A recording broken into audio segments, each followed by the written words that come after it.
that led to us being advantaged over the apes. And all this is supposed to show is here's a little small lemur-like critter from which we're supposed to have come. And you can see that over the time, the brain cases slowly but surely got bigger and bigger, but that doesn't really tell the whole story. The oldest flint axe heads in the UK are 700,000 years old. I think that only a couple of months ago they found some that are 800,000 years old. But you see, this is what happens. You find some flint axe heads, a little pile of them, so you know humans have been there, ancient humans have been there. And they're brilliant, these axe heads. You know, Ray Mears, he really raves about them. He says they're the start of art, design and technology. These axe heads are the very first design and technology. Joseph Campbell describes them as the very beginning of industry. They're beautiful things. Now the thing is, when they find a find like that, they can throw a cordon over the whole area and then start going down a bit to see what else can be found on the site. No, we don't find many bones. Obviously we find quite a lot of axe heads. What they found is Heidelbergensis, his axe heads, 700,000 years old in the UK. They're more or less identical to the axe heads he was using 1.7 million years ago when he arose in the Rift Valley.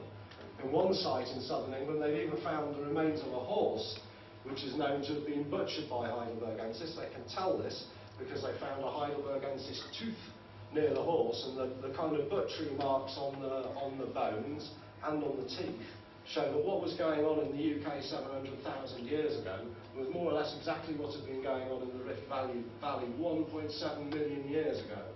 So it took these characters 1 million years to make their way over from Africa to here, and they were still using the same tools. So this is the point, that we hadn't progressed too much. Even once we got out of the valleys, once we came out of Africa and got here, that 1 million years, although we made nicer stone axe heads and they were slightly more balanced and we could probably throw them a bit further, the technology stayed broadly the same. It suddenly started changing around the arrival of Homo erectus and Homo habilis, and the other one that I can't quite remember the name of that I mentioned in the previous slide. So the remains of the oldest axe heads in England, 700,000 years old. The remains of the oldest kindled fire in the UK, i.e. fire that occurred as a result of deliberate lighting, is 400,000 years old. So less than 500,000 years ago now, out of our 4,500 million year history. You see how it's all going to happen in an incredibly short space of time. Explains why everything's still speeding up.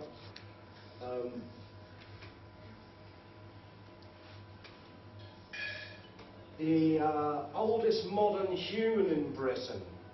Now, this is the only one we can be sure of. It was a headless skeleton found in a cave on the Gower Peninsula in South Wales, and it was sprinkled with periwinkle shells and red ochre.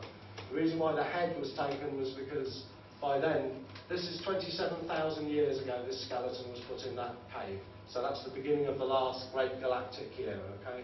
The reason why the head was taken off is we're quite a long way into human history by then, and we've moved on from animal cults to a head cult, which is still operating in La Paz and Bolivia and places like that, where it's believed that the spirit of what a person resides in the head. So you bury the body and you take the head home.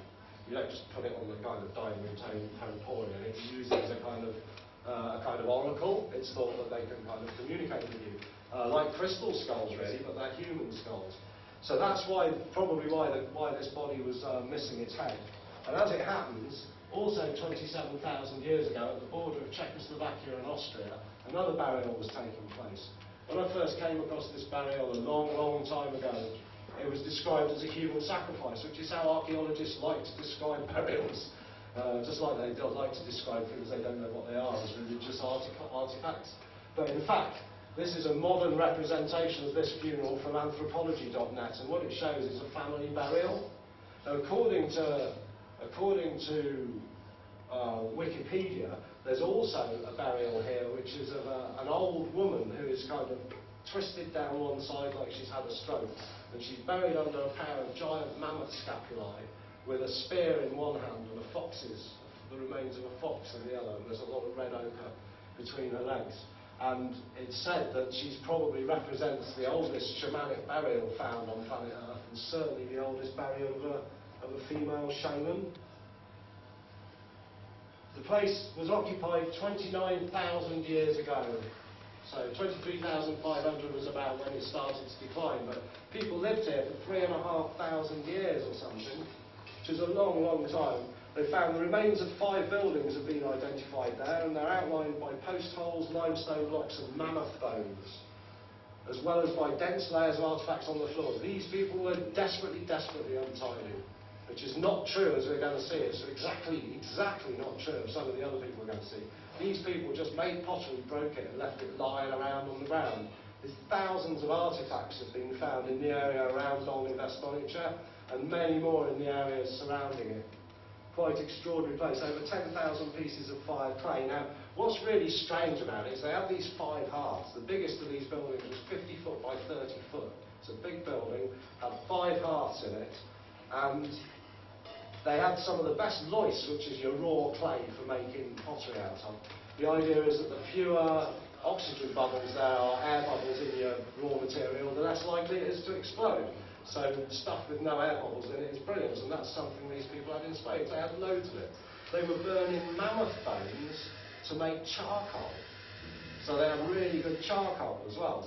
And yet, every single piece of clay in the place is broken. So they either blew up in the ovens, or they were deliberately broken when they came out of the oven. So they were either the best, worst potters in history, or there was something else going on.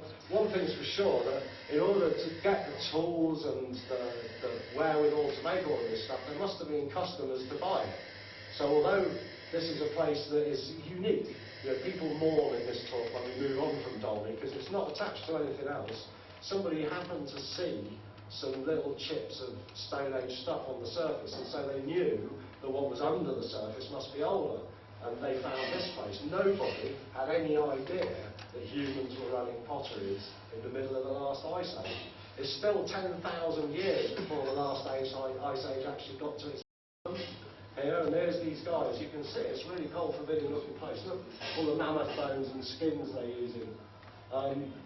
Outside the place there was a kind of palisade, a fence, and thousands upon thousands upon thousands of mammoth bones. They'd set themselves up next to a mammoth graveyard. It's thought that mammoths, like elephants, you know, as they get heavier and older and weaker, it's harder for them to eat, so they go to places where there's bogs and marshes to support their body, and that's where they die, so you end up with lots and lots of bones there. Anyway, as I say, people came from as far away as 200 kilometres to visit this place. Also, it seems to be the home of portraiture. These are the oldest examples of carving that are currently extant on planet Earth. This is really beautiful, I think. Look, it's about 3.5 inches high, so it's about that big. It's had thermoluminescent dating done on it, which says that the carving is 29,000 years old. That's the carving, not the mammoth bone on which it's done. And you can see he's got a protruding brow, which is the kind of thing the Neanderthals had. But he's got a very Indian look, sort of native Indian looking appearance, I always think. You can see he looks like he's got stubble from a beard, shoulder-length hair. Amazing detail, really, for something that old. This is a separate thing, but again, even though it's beaten up a bit with time, it's made out of mammoth bone, and you see it would have had a top knot on it or something. And I think it's got an incredible sensitivity to it, considering it's so few lines. And the other thing they did, this is where we moved on to, once we moved on from the head cult, we moved on to a thing called a goddess cult. And these things are found all over southwestern Asia, Iraq, Iran, all the way around the Mediterranean. Versions of these fecund, curvy women with their sexual parts all kind of emphasised. And these were found for 20,000 years, more or less uninterrupted. And they're for domestic shrines. Their little feet, they stand in a shrine at home, and all the observances, it was basically probably ancestor veneration as well as kind of fertility. I think the next slide is a blow-up of that one there, which is quite an important. This shows, this is 17 or 18,000 years old, and shows a woman pregnant with a pregnant belly. She's got her hand on a pregnant belly, and in her hand she's holding a moon-shaped stone with 13 marks on it, showing that they know about the 13-moon cycle and that they are already associating it with birth. And this is how the goddess cult is thought to have come about. It was realised that, you know, like you can plant seeds in the ground, you can plant in Mother Earth and get new plants out, and you plant seeds in women and get new babies. So it seems that at this point, and for a long, long time, women were actually accorded the respect they deserved.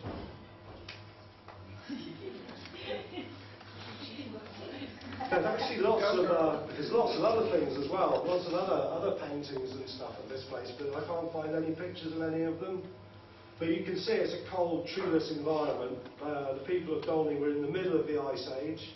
They've got sophisticated art, pottery, tools and trade by 27,000 BC. Put your hands up if that doesn't come as a surprise. It came as a surprise to me. 31,000 years ago? 27,000 years ago. 27,000 BC, so yeah, 29,000 odd years ago is when they first set up there. And there must, of course, have been places about them as well, and they had tools to go with their hearts and all of that. It must have been quite a complex business, even surviving in an environment like that. And we can see here's a little climate change interlude. There's a couple of them in this talk. The Dolney Vestonich people were living back here somewhere, and we can see that the temperature, this is the last ice age still happening and reaching the last glacial maximum refers to when the glaciers came their furthest south, basically, which is probably what sorted the people at Dolney. Once the ice age came right down there, it did, more or less cover the whole of Europe. And then we have some kind of strange event which leads to a rise in temperature of a considerable amount. It's 8 or 10 degrees is what it amounts to, in a very short space of time. Something like maybe as short as 10 years. Some people think as short as days, a rise in temperature of 8 or 10 degrees. We're aware, aren't we, that our people are talking of writing treaties to keep it to 2 degrees change over the next 10 years or what have you. Well, we weren't affecting it too much then, even if we are now.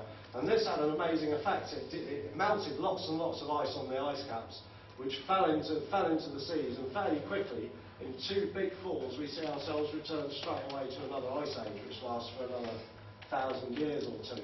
And it's thought that happened because the ice falling into the sea off the ice cap slowed down all of the currents and the Gulf Stream, so the warm air no longer came up to the north, and so things got really cold and stayed cold for a while. And then there was another event. Do you see how it's almost exactly as this one? I don't think people are really very sure what these events are that cause these sudden risings in temperature. But very quickly, over the space of about 2,000 years, we see temperatures establishing themselves to the kind of modern norm. So these guys were going to be really seriously challenged, as are all the other people that we're looking at, because they're going to live through these climate changes, and it meant a lot of change for them, really. And what they were doing was they were aware of what was going on in their environments, and they probably did a pretty good job as far as possible of building a bit of resilience, admitting what was going on and matching themselves to it. They must have done, because those guys at Dolney, they were there for 4,000 years, making pottery in an ice age. Astonishing, really.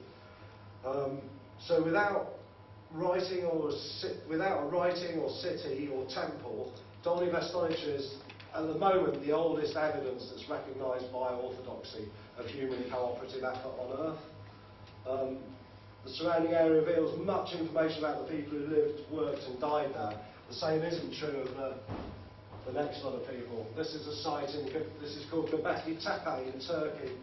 Tepe is the same word as, or tepe means a kind of habitation mound. It's a word we come across a lot in this talk, because it's like town and hoyer, because people kind of lived in mounds and they built and destroyed their homes and built them, so you end up with a mound. This one is not a habitation mound. Do you see these standing stones here? They're quite big. There's a human there. You see how far below the topsoil they are. They've had to dig a long way down to come across these things. This place is, we don't know who built it. In 1964, a group of American archaeologists travelled over this site looking for somewhere to dig, and they saw 3 hills. They walked over 3 whole hills that were covered in broken flint, which is a sure sign of ancient human occupation. And for some reason they chose not to dig there. It wasn't until a guy called Franz Schmidt began to excavate the site in 1994 that we started finding out what was there. Klaus Schmidt quite correctly said as soon as he put his spade in here, he knew he wasn't ever going anywhere else. There's still work going on at the factory as well. Here's a better view of it. There's several curvilinear structures that measure between 16 and 32 feet in diameter. We now know they are actually circles. We'll see a picture of them shortly. The stones vary from 3 feet high to 13 feet high, so that's more than twice as